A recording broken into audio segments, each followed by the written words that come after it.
여러분 성경을 늘 우리들은 가까이 합니다. 성경을 늘 보고 듣고 읽고 쓰고. 여러분 성경을 볼 때마다 어떠한 마음이 드는가? 성경 구절 구절 그 속에서 하나님께서 나를 사랑하시는구나.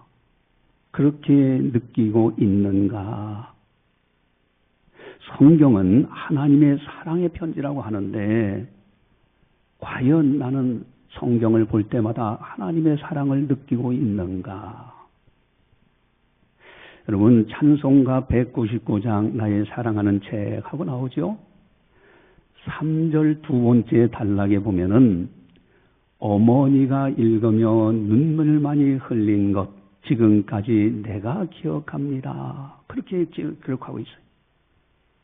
여러분 어머님을 늘 이렇게 곁에서 보니까 늘 성경 읽으면서 눈물 많이 흘려. 여러분 그 속에서 하나님의 사랑을 발견하고 사랑을 깨닫고 그리고 눈물을 흘리는 그 모습 내가 지금도 기억합니다.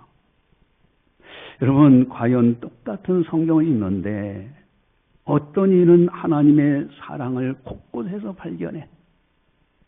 그러나 어떤 이는 무서운 하나님, 또 심판의 하나님의 모습으로 그렇게 생각하지 않는가? 여러분 요즘은 이제 새벽 기도 시간에 제가 이제 전 교인들한테 이제 그 문자 방송을 보내죠. 뭐 듣든지 아니 듣든지 제가 보내는 것은 제 책임이죠. 거의 한 500, 그러니까 매일같이는 한 100여 명 정도에 보내고 주일날은 한 500여 명 정도에게 문자를 이렇게 보냅니다. 여러분 에스겔서를 새벽마다 우리가 통독하고 있어요. 근데 에스겔서 제가 통독하면서 새벽 기도 시간에 같이 나누면서 설교를 하는 가운데 제가 그런 말씀을 드린 적이 있어요. 이 에스겔서는 아주 심판의 말씀이 엄청나게 많이 기록되어 있어요. 여러분 신앙의 높은 단계에 있는 사람들은 이런 심판의 말씀, 죄에 대해서 지적하는 말씀 속에서 하나님의 사랑을 발견하는 사람, 이 사람들이 신앙에 깊이 들어간 사람이다 하는 것을 제가 새벽 기도 시간에 설교한 적이 있는데 사실 그렇습니다. 여러분 만약에 성경을 읽을 때 66권 성경 전체 구절 구절마다 하나님의 사랑을 발견할 수만 있다면 뭐 한 절도 빠지지 말고 그 속에 전체에서 하나님의 사랑을 구절 구절을 발견할 수 있다면은 성경 전체에서 나를 극진히 사랑하고 계시는구나 하나님의 마음 사랑의 마음을 발견할 수만 있다면 하나님을 생각할 때 하나님의 이름만 들어도 나를 극진히 사랑하신 하나님이야. 그렇게 느낄 수만 있다면 이 세상에서 가장 행복한 사람이 아닐까? 이 세상 천하에 가장 복을 많이 받은 사람이 아닐까 하는 거예요. 여러분 탕자의 비유 잘 알잖아요. 아버지가 아들 집 나간 둘째 아들이 재산 자기 몫을 달라고 해서 갔어. 그리고 그 아들이 돌아오기를 끊임없이 기다립니다.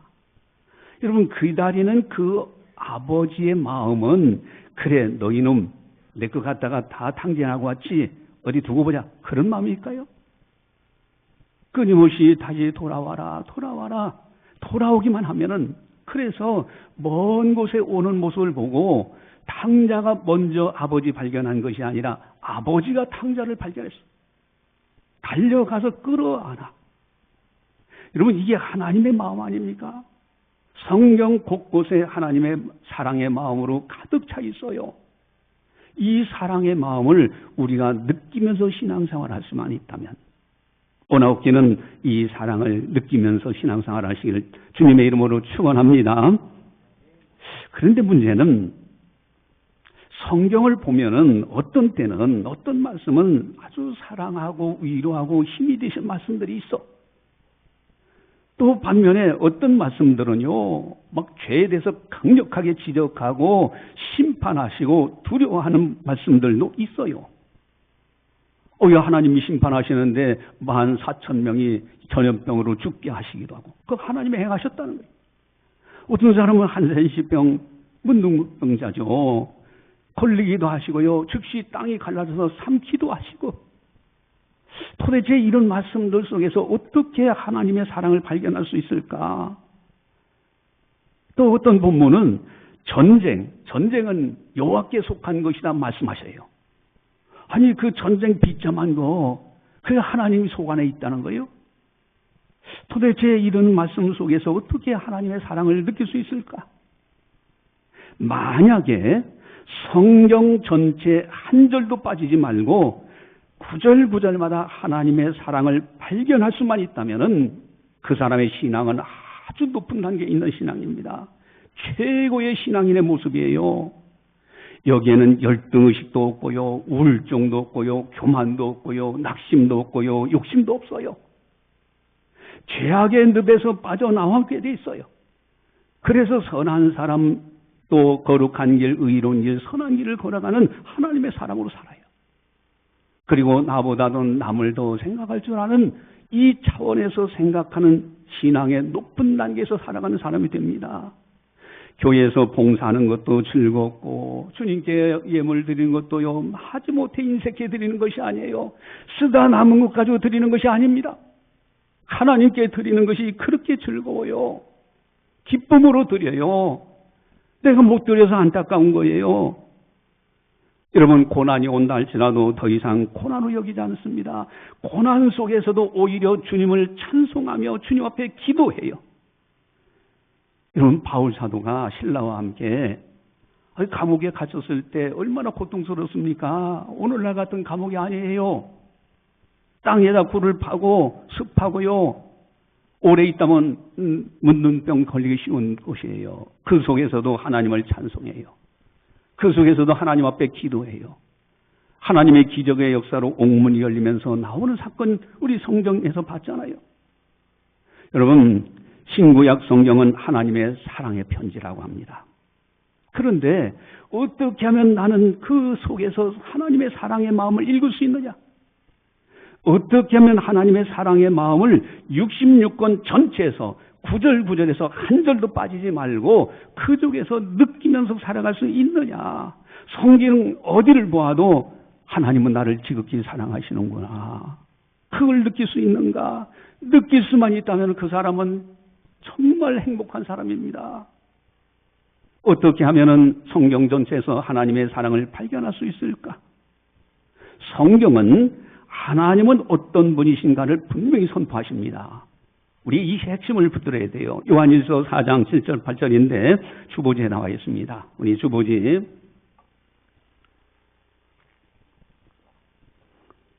요한일서 4장 7절 8절 같이 봅니다. 사랑하는 자들아 우리가 서로 사랑하자. 사랑은 하나님께 속한 것이니 사랑하는 자마다 하나님으로부터 나서 하나님을 알고 사랑하지 아니하는 자는 하나님을 알지 못하나니 이는 하나님은 사랑이심이라. 아멘. 여러분, 성경 곳곳에 하나님의 사랑, 그리고 하나님은 사랑이시라는 거예요. 만약에 하나님에게서 사랑을 빼고 나면 뭐가 남을까? 제로입니다. 제로. 하나님은 사랑 그 자체시라는 거예요. 그래서 그 하나님의 사랑, 그것을 발견해야 되는 거예요. 이어서 선포하십니다. 요한일서 4장 9절 10절 주보지에 나와 있는데 또 선포하시죠. 우리 요한일서 4장 9절 10절 같이 봅니다. 하나님의 사랑이 우리에게 이렇게 나타난 바 되었으니 하나님이 자기의 독생자를 세상에 보내심은 그로 말미암아 우리를 살리려 하심이라. 사랑은 여기 있으니 우리가 하나님을 사랑한 것이 아니요 하나님이 우리를 사랑하사 우리 죄를 속하기 위하여 화목제물로 그 아들을 보내셨습니다. 아멘. 내가 하나님을 사랑할 만한 능력이 없어. 나는 아직 죄인 중에서 허덕이는데 하나님이 나를 먼저 사랑하셔서 하나님의 아들 예수님 독생자를 우리를 위해서 내어주셨다는 겁니다.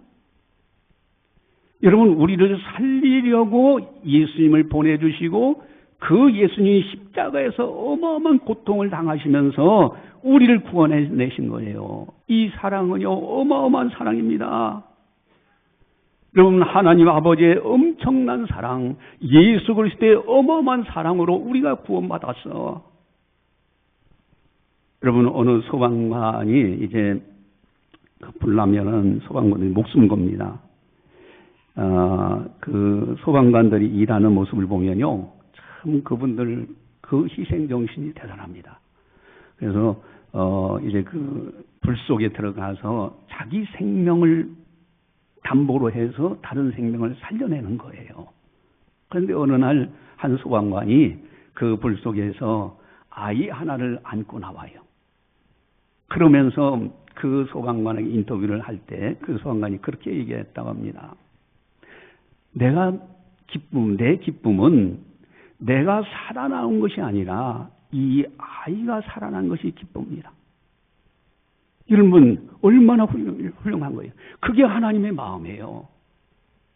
여러분, 하나님의 아들 예수님이 십자가에서 죽으시면서까지 우리를 사랑하셔서 우리를 지옥 갈 자리에서 건져주신 은혜, 이 하나님의 어마어마한 사랑, 이 놀라운 사랑으로 우리가 구원을 받은 겁니다. 그래서 예수님은 분명하게 이렇게 말씀하십니다. 요한복음 3장 16절을 우리 주보지에 나와 있는데, 요한복음 3장 16절을 같이 보겠습니다. 하나님이 세상을 이처럼 사랑하사 독생자를 주셨으니 이는 그를 믿는 자마다 멸망하지 않고 영생을 얻게 하려 하심이라. 아멘.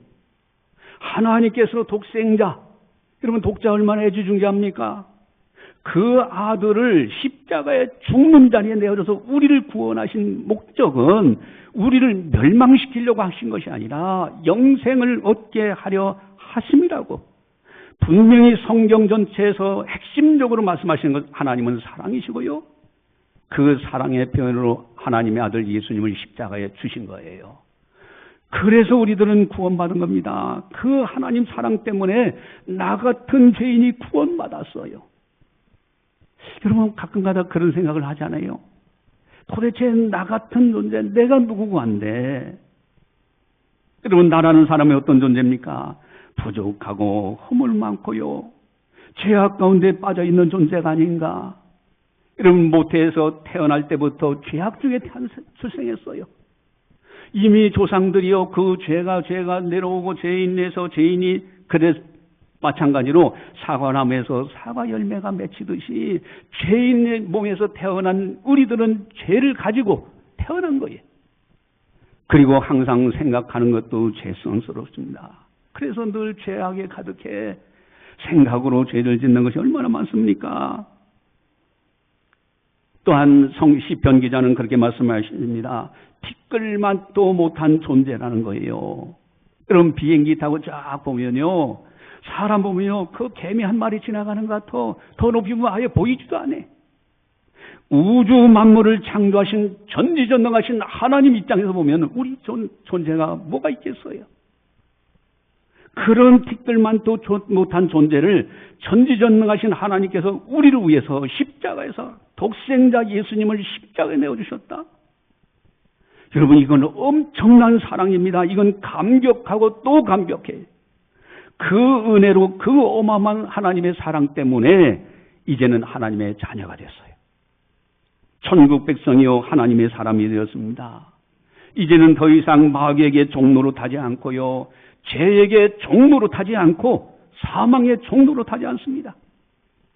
그리고 거룩한 영, 성령의 인도함을 받으면서 하나님 아버지의 보호를 받으면서 하나님의 사랑 때문에 우리는 살아가는 사람들이 되었어요.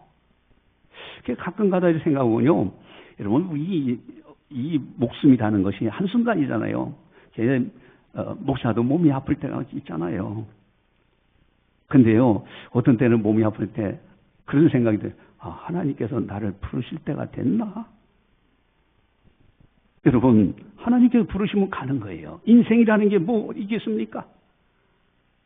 여러분, 하나님께서요, 우리를 늘 보호하신다. 심지어는 시편에 보니까요, 침 삼킬 동안도 놓지 않으신대요. 그렇게 보호하신다고 해서 그 사랑. 여러분, 성경 읽을 때마다 하나님의 마음, 사랑의 마음이 가득한 것을 발견합니다. 그래서 때에 따라서 눈물을 흘릴 때도 있고 감격하고요, 하나님을 찬송하기도 합니다. 여러분 외국에 나가서 보면요, 가서 외국인들하고 신앙 이렇게 같이 예배 드릴 때가 있어요. 제가 한 번은 흑인 교회 가서 흑인 되시는 성도님들하고 같이 예배 드렸는데, 그분들이 감격적으로 드립니다. 저는 충분히 이해해요. 옛날 노예 생활할 때 가족들이 앞에 단상에 서면 엄마는 저쪽 집으로 끌려가고 아빠는 저쪽 집으로 끌려가고, 이것도 가까운 집이 아니라 머나먼 길로. 그래서 유일한 희망이 뭡니까? 영가를 부르는 거예요. 우리가 죽은 다음에 그날에서 만나자. 그런 분들에게 이제는 예수님을 알고 자유인이 되어서 그리고 하나님의 성도를 하니 얼마나 감격적이겠어요. 여러분, 그래서 그 외국인들하고 같이 예배 드릴 때 어느 나라든지 다 찬송하는 것이 있어요. 찬송가 305장입니다. 나 같은 죄인 살리신 주 내 놀라와 잃었던 생명 얻었고. 이 찬송은요, 영어로 부르든지 한국말로 부르든지 이 찬송을 부르는 순간부터 거기에 모인 사람들은 다 감격하는 거예요. 부르면서 외국인들 눈물을 흘리는 사람들도 있어요. 여러분, 하나님 아버지의 어마어마한 사랑 때문에, 예수님의 사랑 때문에 우리가 구원받았다는 거, 이 엄청난 사랑이에요. 이것을 성경에서는 분명히 말씀하십니다. 그런데 문제가 있어요. 아니, 성경을 우리가 그 사랑을 이제 알아. 하나님은 사랑이야. 그 은혜로 내가 구원받아서 그래, 맞아. 그런데 성경을 읽어보니까 어디에서는 사랑의 말씀들이 가득하기도 하고 어떤 부분에서는 심판의 말씀들이 가득해. 죄에 대해서 강력하게 책망하시는 말씀들도 가득합니다. 여러분, 심판의 두려운 말씀들도 많이 있어요. 특별히 구약 성경을 보면은 아주 죄악에 대해서 아주 무섭게 책망하십니다. 심판해버려요. 사울을 왕으로 세웠다가 하나님께서 실망하시고 그 사울 왕이요, 아예 버려버리는데 벳산 성벽에 이제 그 말뚝에 박혀가지고 그렇게 해서 죽게 만들고요. 아주 무서운 말씀들이 가득해요. 그런데 이러한 말씀들 속에서 어떻게 하면 사랑의 하나님의 마음을 읽을 수 있느냐 이거예요. 여러분, 성경에 그런 말씀들이 많은데, 그런데 신앙에 깊이 들어간 사람들, 높은 단계의 신앙에 있는 사람들은요, 그런 말씀 속에서도 어마어마한 하나님의 사랑을 발견해. 신구약 성경 한 줄도 빠지지 않고 그 속에 하나님께서 나를 사랑하시는 그 사랑의 마음을 읽을 수가 있어요. 느낄 수가 있어요. 나를 향한 사랑. 여러분, 죄악으로 심판하는 모습 구절을 볼 때마다 하나님께서 나를 사랑하셔서 이 죄악이 얼마나 무서운지 빠지지 않도록 하기 위해서 이 말씀을 주셨구나. 그러니 그런 말씀을 보면서 하나님의 사랑이 여기 있구나. 또 설령 죄악에 빠져 있는 사람이 성경 말씀에 막 죄악에 대해 심판하시는 하나님의 모습, 그런 말씀들을 쫙 볼 때마다 어떤 말씀이 되겠습니까?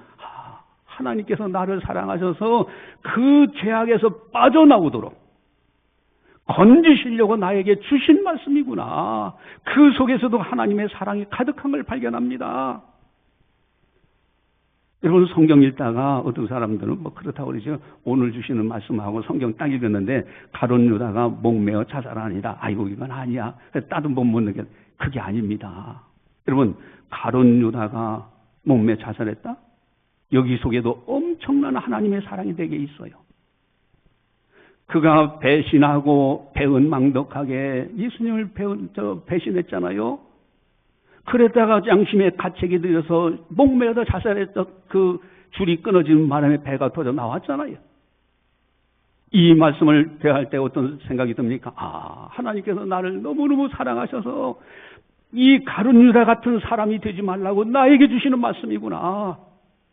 그 속에 하나님의 사랑이 담겨져 있잖아요. 여러분, 구약 성경에 전쟁으로 막 많은 사람들이 죽고 하나님의 심판을 받는 장면들이 나와요. 여러분, 죄악의 극치가 전쟁으로 나타납니다.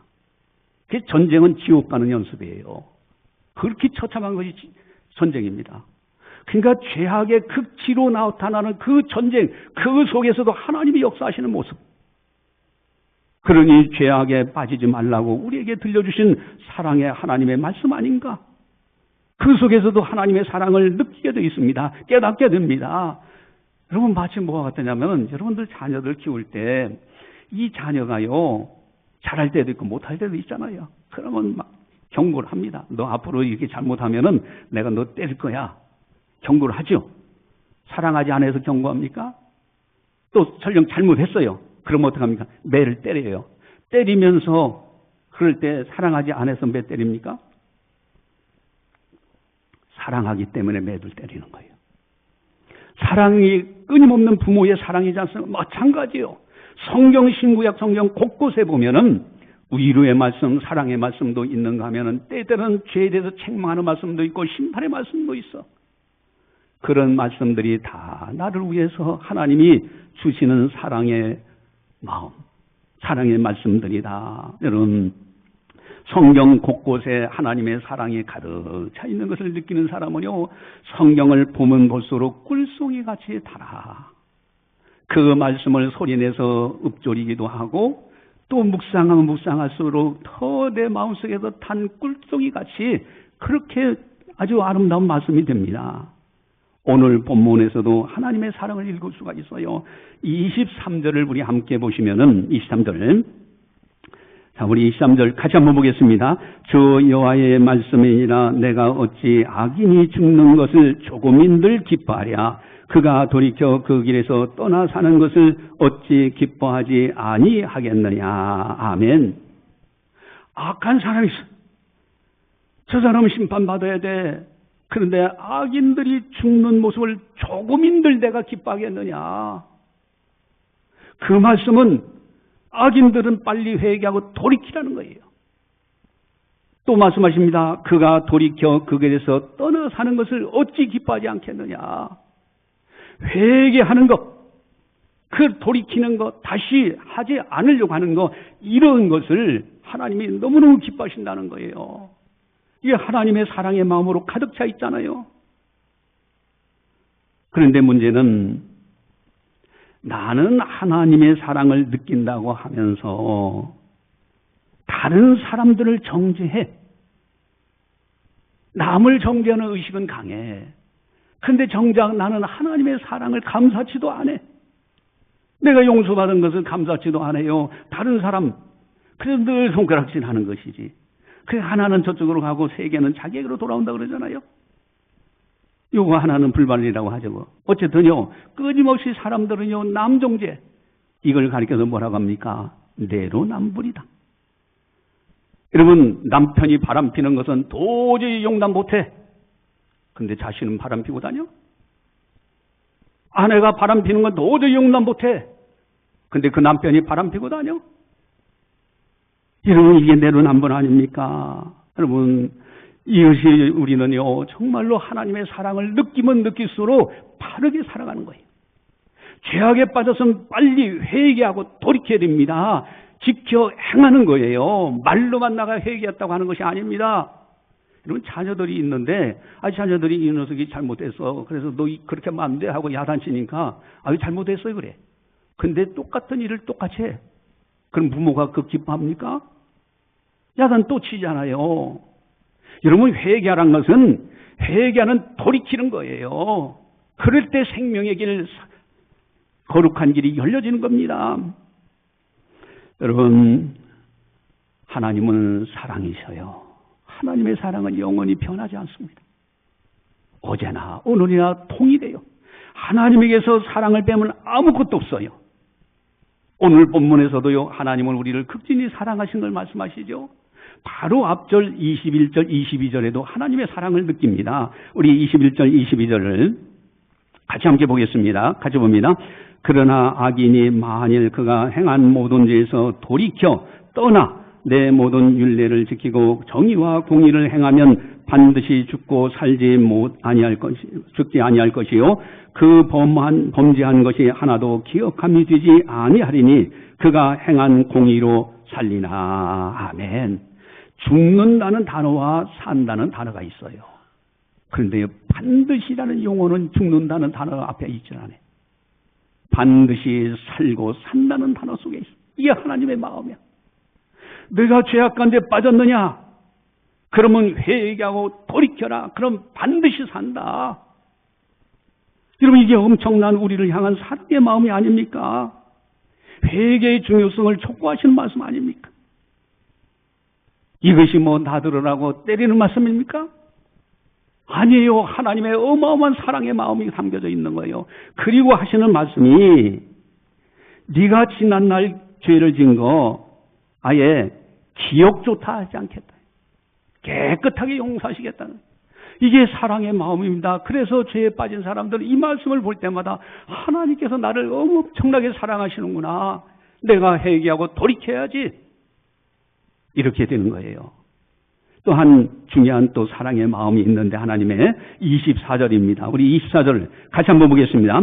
만일 의인이 돌이켜 그 공의에서 떠나 범죄하고 악인이 행하는 모든 가증한 일대로 행하면 살겠느냐? 그가 행한 공의로운 일은 하나도 기억함이 되지 아니하리니 그가 그 범한 허물과 그 죄한 죄로 죽으리라. 아멘. 의롭게 살았어. 그런데 악인의 모습으로 다시 돌아가? 그러면 그 죄악 중에서 죽는다. 그렇다면 지금까지 행한 그 모든 것은 네가 행한 공의로운 것은 아예 기억조차도 않겠다는 거예요. 그것은 무엇을 뜻합니까? 하나님께서 나를 너무너무 사랑하셔서 죄악 가운데 빠지지 말라고 하시는 말씀이잖아요. 이 속에서도 엄청난 하나님의 사랑이 있어요. 그렇기 때문에 우리들은 하나님의 마음, 사랑의 마음을 알고요. 하나님의 말씀대로 하나님의 뜻대로 그저 성령의 인도하심을 따라서 하루하루 살아가는 거예요. 신구약 성경 곳곳에 한 절도 빠지지 않고 하나님이 나를 사랑하셔요. 죄는 무서워하고 미워하고 죄악에서 빠져나와야 되고요. 회개해야 되고요. 그러면 반드시 하나님은 기억조차도 안 하시고 깨끗하게 용서하십니다. 여러분, 예수님이 공생에 시작할 때 첫 말씀이 뭘까요? 회개하라, 천국이 가까이 왔느니라. 회개해야 천국 들어간다. 여러분, 예수님보다도 6개월 먼저 오신 분이 세례 요한이잖아요. 그분의 첫 마디, 공생의 첫 마디가 뭡니까? 회개하라, 천국이 가까이 왔느니라. 여러분, 회개를 해야 됩니다. 죄악 가운데 빠지지 말아야 되고요. 빠졌다면 회개하고 다시 돌이켜야 되고요. 하나님의 사랑의 마음을 읽으면서 하나님 앞에서 아름답게 살아가는 거, 신구약 성경 전체가 다 하나님의 사랑으로 다 가득 차 있어요. 또한 가정도 마찬가지입니다. 회개하고 용서하고 화해하는 가정이, 그런 가정이 행복한 가정으로 회복이 되는 거예요. 회개도 안 하고 어디 한번 보자 하고 남편과 아내들이 으르렁대고 있고요. 부모와 자녀들이 그렇게 하고 있고요. 뭐 수틀리면은 재산이나 어떻게 분배해볼까 하고 앉았어요. 여러분, 이런 가정이 행복하겠습니까? 회개와 용서와 화해가 넘치는 가정이 행복한 가정으로 회복이 되는 거예요. 여러분, 교회도 마찬가지입니다. 이 하나님의 사랑의 이 마음을 알고요, 이 사랑의 복음을 전파해서 많은 생명들을 생명의 길로 인도하고요, 살려내는 것. 이것이 교회의 사명입니다. 전도가 그저 전도하는 것이 아니에요. 생명 살리는 어마어마한 하나님의 일입니다. 그러면 오늘 이제 제가 전에도 한번 들려줬던 말씀인데, 이제 어머니가 자기 집에 불이 나가지고, 제가 주보지에 나온 것은 아들에 대한 좀 유사한 비유를 적어놨지만은, 이제 전에 드렸던 건 거예요. 자기 집에 불이 났어요. 불이 났는데 어린 딸아이가 있어. 그러니까 아주 이 아이가 아기였을 때죠.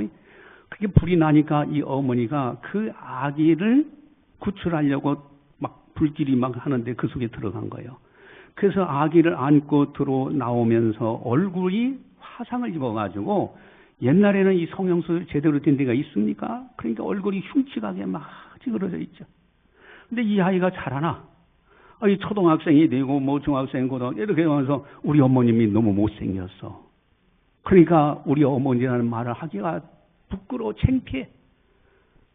그래서 늘 어머니를 부끄러워하고 원망하고 책망해요. 근데 어느 날 이제 이 아이가 성장 사춘기를 지나고 이럴 때 하면서 이제 어머니가 얘기합니다. 얘야, 네가 뿌리집이 불났을 때 그 불 속에 있었다. 내가 너를 살리려고 들어가서 끌어안고 나오다가 내가 이렇게 화상을 입었다.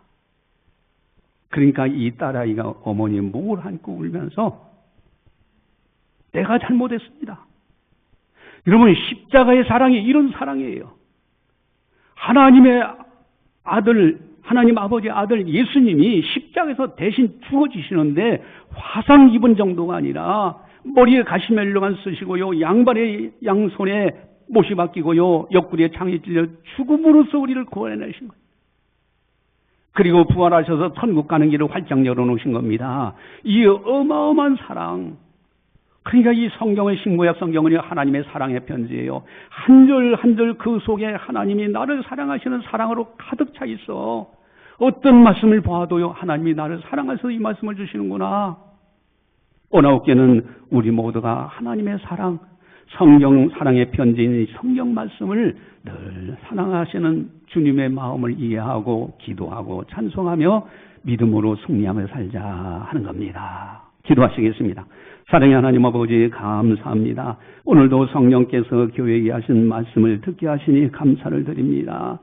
참으로 내가 누구가 한데 나 같은 사람을 위해서 우리 주님께서 영광의 보좌를 버리시고 이 낮은 곳까지 오시고 십자가에서 죽으시면서 우리를 건져내신 그 놀라운 사랑, 그 은혜, 또 성경 곳곳에는 한 절 한 절마다 다 하나님의 사랑의 마음이 담겨져 있다는 사실, 아버지 하나님, 참으로 사랑의 아버지 하나님, 사랑의 예수님을 바르게 알고 오직 사랑이신 주님만을 바라보며 따라갈 수 있는 우리들이 다 되게 하여 주시옵소서. 세상 것 휩쓸려 살지 말고 오직 하나님, 오직 예수님, 오직 믿음, 오직 말씀으로만 살아가는 우리들이 다 되게 하여 주시옵소서. 감사하고 예수님의 이름으로 기도드리옵나이다. 아멘.